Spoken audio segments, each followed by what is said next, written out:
Amasaha yacu ya mu gitondo uyu munsi ni ku itariki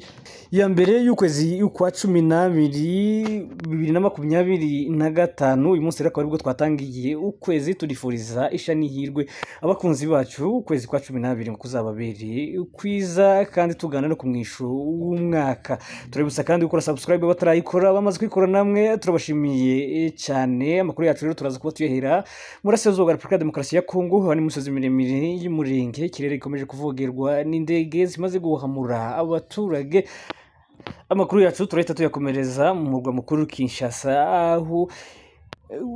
Minisitiri w'itumanaho akaba n'umuvugizi wa guverinoma Patrick Muyaya ashinjwa kuba yaravuze imvugo nyandagazi ashinja abaturage mu burasirazuba bwa Repubulika ya Demokarasi ya Kongo. Turaza kandi kurebera hamwe uruzinduko rwa Perezida Felix Antoine Tshisekedi rwo kwerekeza i Washington mu gihugu cya Leta Zunze Ubumwe za Amerika, aho azabonana na mugenzi we Paul Kagame, perezida w'u Rwanda. Naho rero tuza kuba turi gusoreza amakuru yacu kuri uyu munsi nk'ibisanzwe n'urika Fidel wageze amakuru. Tudatinze rero reka duhere amakuru yacu imisozi miremire y'umurenge. Ni nyuma yaho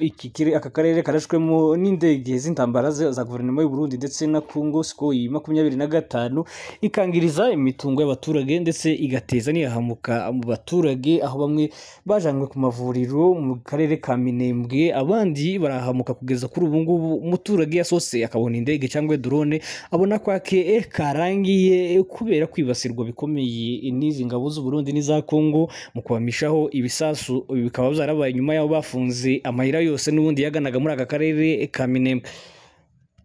Izi ndege rero ku munsi w'ejo ziriwe zizerera ari zibiri kugeza mu masaha ya nijoro, ndetse n'amadrone muri aka karere ka Minembwe yari urujya n'uruza. Gusa kubw'amahirwe ntaho yarashe ariko yakomeje izerera. Abaturage rero bakaba bibasirwa cyangwa se batewe impungenge n'izi drone ndetse n'izi ndege z'intambara zihora ziza muri aka karere ka Minembwe, ndetse n'inzara imaze kubabana nyinshi. Ni nyuma yaho izi ngabo z'u Burundi zafunze amayira yose agana muri aka karere ka Minembwe, bityo rero ko abaturage kuri ubu bageramiwe kandi batameze neza kubera kubura ibiribwa ndetse n'ibindi byose ibikoresho bikenerwa mu buzima bwa buri munsi y'abanyeshuri ndetse n'abaturage. Ibi rero tuzahwema kubigaragariza cyangwa se kubitangaza kugira ngo abaturage nabo batabagwe mu buryo bumwe cyangwa ubundi, be gukomeza kuba mu buzima bubi nk'ubu ngubu bashyirwamo na guverinoma ya Kongo iyobowe na Perezida Felix Antoine Tshisekedi, ndetse n'iy'u Burundi zohereje ingabo zabo kugeza kuri ubu zibarirwa mu bari urenga 10,000 biri muri iyi misozi miremire y'umurenge. Nabo rero kugeza kuri ubu ngubu bumva ko baje gushikira Perezida Felix Tshisekedi na leta ye ndetse na gisirikare cye cya FARDC mu kugirira nabo baturage b'abakongomani. Tudatinze rero reka dukomereza amakuru yacu mu murwa mukuru Kinshasa, akomeje kugaragaza imvugo zivangura ndetse na politiki itari nziza ku baturage, cyane cyane mu burasirazuba bwa Kongo, muri Kivu y'Amajepfo ndetse na Kivu y'Amajyaruguru, ndetse n'ivangura rishingiye ku ndimi ndetse n'akarere ukomokamo. Aha ni nyuma yaho umuturage umwe ufite inkomoko mu burasirazuba bwa Kongo yaje kubaterwa n'abandi basivili b'abakongomani. Abaturage batuye mu murwa mukuru Kinshasa baramukubita baramutuka mu mbwirwaruhame, aho abantu bose barebaga bagaragaza ko ari mu burasirazuba bwa Kongo, bityo ko uyu nawe yaba afite aho ahuriye na Alliance des Fleuves Congo AFCM 23 twirwaneho, kandi mu by'ukuri yari umuturage wisanzwe wari uri mu gihugu cye ndetse mu murwa mukuru w'igihugu Kinshasa. Ibi rero bikaba bigaragaza urwango aho rugeze ndetse n'ivangura rishingiye kwironda akarere riri gukorerwa Kinshasa mu murwa mukuru imbere y'abayobozi, bakabikoramo mu mbwirwaruhame ndetse bagashyiraho n'amakamera, bagafata amashusho bakayasangiza abandi ku mbuga nkoranyambaga. Ibi ni ibintu byagiye binengwa cyane n'abo mu burasirazuba bwa Kongo bagaragaza ko ibi bidakwiye, ahubwo Kongo agomba kwimakaza ubumwe kugira ngo abanyekongo bose batahiriza umugozi umwe kandi bagere ku iterambere rirambye, ko bose ari abenegihugu ntawe umwenegihugu kurusha uwundi. Ariko ibi ngibi rero guverinoma ya Perezida Felix Tshisekedi n'ishyaka rye UDPS bo bakomeje kugaragaza ibintu bitari byiza bishingiye ku ivangura ry'amoko ndetse n'akarere umuntu akomokamo. Ibi abasesenguzi babihuza rero no kuba yarigaruriye igisirikare akagishyiramo abakomoka iwe cyangwa se mu bwoko bwe muri politiki, abadepite ndetse n'abaminisitiri n'abandi bakora mu nzego zitandukanye za leta. Abenshi kuri bo ubu ngubu bagiye bahabwa imirimo ari bene wabo bakomoka muri Kasai. naho Patrick Muyaya yagaragaje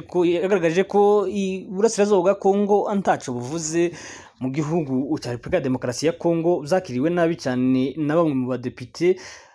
bagaragaje akababaro kabo bavuga ko byavuzwe na Patrick Muyaya bitari bikwiye kuvuga umuntu ukomeye nk'uriya, bityo ko agomba kwegura cyangwa se agashikirizwa inkiko agakurikiranwa ku byo yavuze bigaragaza ivangura cyangwa se no kugaragaza abaturage bamwe ko badakwiye. Uyu mudepite rero ubarizwa mu ishaka cyangwa se mu ihuriro Union Sacrée rya Perezida Felix Tshisekedi yagaragaje ko ibyavuzwe n'uyu minisitiri bidakwiye kandi ko agomba gukurikiranwa n'inzego zibifitiye ububasha,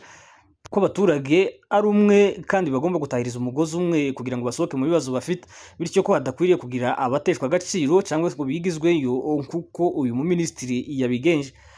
Naho rero guverinoma ya Kinshasa nayo iherutse gushyira hanze ingengo y'imari y'umwaka wa 2026 isiga za Kivu zombi. Ibi nabyo bikaba bari byaziteje imvururu mu nteko, babaza impamvu ibi bintu byabaho, bakabishinja minisitiri w'intebe w'umugore Suminwa, bamubaza impamvu ibi bintu yabikora, ko kuba yagira ingengo y'imari agasiga za Kivu zombi, Kivu y'Amajepfo ndetse na Kivu y'Amajyaruguru, uko ibi bidakwiye, ahubwo ari we uri gukomeza guha imbaraga abarwana ku ruhande rwa Alliance du Fleuve Congo, bityo ko yakoze bitari bikwiye. Ibi rero byavugwaga n'abadepite mu nteko nshingamateko ubwo babigarukagaho, bagaragaza ko bakongera gusubiramo mu zakozwe ingengo y'imari igasubirwamwo, izi ntara nazo zigasubizwa ku murongo kimwe n'izindi n'ubundi zigize Repubulika ya Demokarasi ya Kongo. Ibi n'ibindi rero bikomeje kugaragara muri politiki ya Repubulika ya Demokarasi ya Kongo mu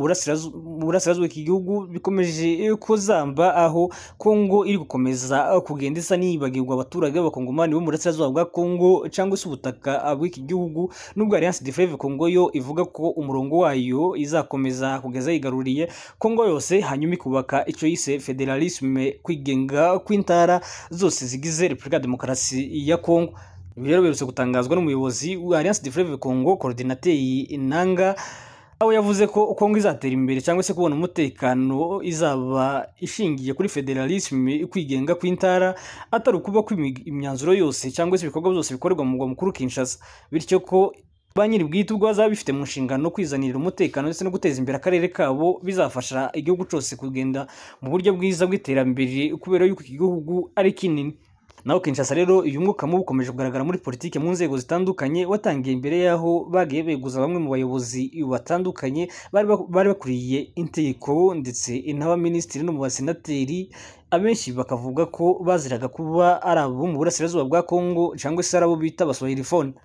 Reka amakuru yacu rero tuze kuyasoreza ku ruzinduko Perezida Felix Tshisekedi we n'itsinda rye batangiye kuri uyu munsi, aho bamaze kohereza abasaga 100, yaba abahagarariye guverinoma, abahagarariye inteko, abahagarariye ndetse n'ibindi bikorwa bitandukanye, amasosiyete ya guverinoma cyangwa se ibigo bya leta, aho bose bagiye kurebera hamwe iki kibazo cyo gusinya amasezerano y'ubukungu ndetse no guhagarika burundu umwuka mubi wari ugize imyaka irenga 30 ihuza Repubulika ya Demokarasi ya Kongo ndetse n'u Rwanda, uri kubera i Washington mu gihugu cya Leta Zunze Ubumwe za Amerika, gihagarariwe na Perezida Donald Trump. Perezida Felix Tshisekedi rero kuri ubu ngubu akaba yamaze kugenda, n'abandi barateganyijwe kuzakomeza uru rugenzi, aho habura iminsi mike kugira ngo iyi nama itangire, izabera muri Leta Zunze Ubumwe za Amerika. Biteganyijwe rero ko izatangira ku minsi 4 y'uku kwezi kwa 12 muri uyu mwaka wa 2025. Abaturage rero bakaba biteza ikizava muri aya masezerano akomeje kuvugwa hirya no hino ku migabane itandukanye. Turabashimira rero mwebwe mukomeje gukurikira Mirembe Capital News, turabararikira kandi gukomeza kubana natwe mu masaha yacu ya nimugoroba, nkuko bisanzwe ko tugenda tubagezaho amakuru uko bimeze hirya no hino.